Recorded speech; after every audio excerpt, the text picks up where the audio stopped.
and it is right among the pigeons right now. Here we are at Centerstage, joined by Lisa Sthalekar. What an opening match that was for the World T20. You couldn't have asked for anything to really make it more exciting going forward from here, could you? No, you couldn't. And just kind of travelling to this ground, I actually felt like I was going to a men's match. Like the atmosphere was building, wasn't it? And I brought my father here for the first time since I'd retired, and an hour out he goes, look how many people are here, and there's still an hour to go. So credit to the Sydney siders that actually came out here. It felt like an Indian home match, didn't it? As it always does when India play. There was a really huge Indian contingent, more than 13,000 people here at the stadium, blasting away the previous record for a women's standalone match in this country. So that's the record for now. It'll be broken before the end of this tournament. But for India, I mean, it looked as though Australia had done a really good job after they got off to that blinding start at really reining them in. But one partnership did it all in singles, but they kept them together, didn't they? Yeah, they did. Dipti Sharma and Jemima Rodrigues, they were able to kind of get that 50-plus run partnership. They did it in singles, and that's where I think Australia could have potentially have just probably forced their hand a little bit more by bringing another fielder in and seeing if they wanted to take a risk.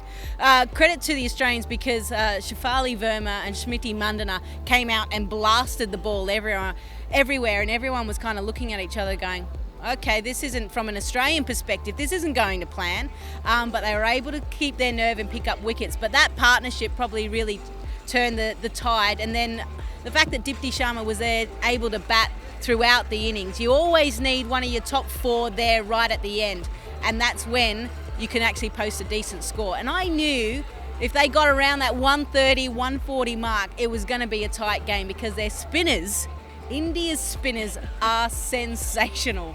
Well, one of them in particular. But before we get on to the amazing bowling of Poonam Yadav, I just want to ask you about Meg Lannings' decision.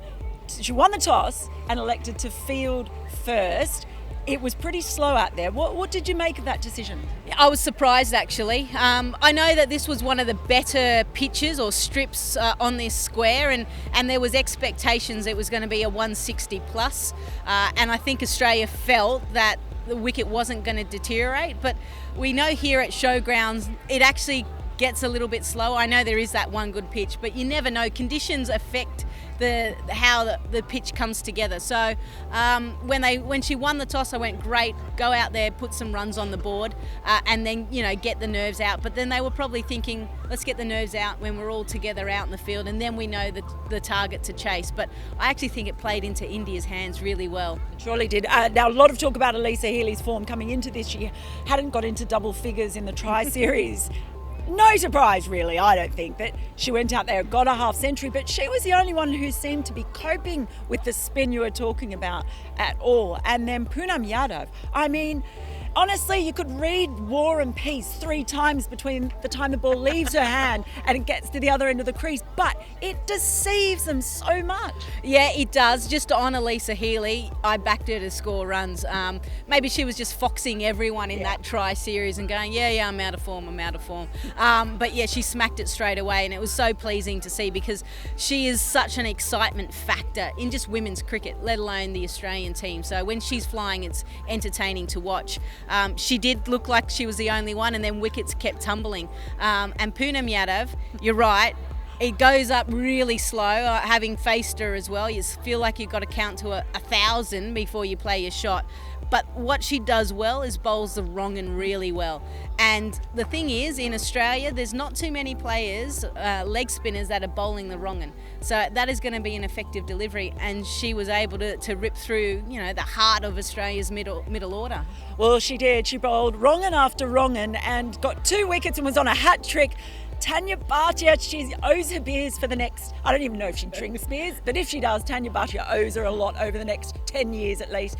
But she did make up for it, Tanya Bartia, with some outstanding keeping, didn't she? She did. She, apart from that drop chance, she was really sharp behind the stumps. And there was probably some critics around given the opportunity she missed in that try series. But she was sharp. There was, one of the stumpings was wide outside off. She was able to actually get two hands to it and drag the ball back and be able to affect the dismissal. So hands down, everything kind of clicked for India, except for the captain. I've never seen her play that kind of rash shot. Harmanpreet Kaur just shows you that she's human. The nervous energy sometimes gets the better of you. Maybe could it have been a bit of nervous energy from Australia as well? It seems like every time they came down the pitch, you held your breath and thought they were in danger. Yeah, Australia certainly have a lot of depth, and it was tested tonight. And I'm not sure if they got the balance right within the team. I mean, Taylor Vlamic kind of missing out, that really kind of burnt a hole because she would have played an important role tonight. So they had to kind of rejig things. Molly Strano, who literally 2 days ago was in Victoria, comes out and bowls the first ball of the T20 World Cup with the hype around it, and she did fairly well. Megan Shute went for runs. So Australia have got a few things that they have to work on, whereas India, it's great to get a win at the start of the tournament, but they'll still be thinking they can score plenty more runs. Well, if nothing else, it was a breathtaking start to this Women's T20 World Cup. I'm still shaking, actually. That was just unbelievable. The whole joint was rocking. Everything was going off. I'm sure you enjoyed watching it back home, wherever you are, and you're enjoying following it on Crick Buzz. Make sure you stay with us for the rest of the tournament. We'll be right here on Crick Buzz.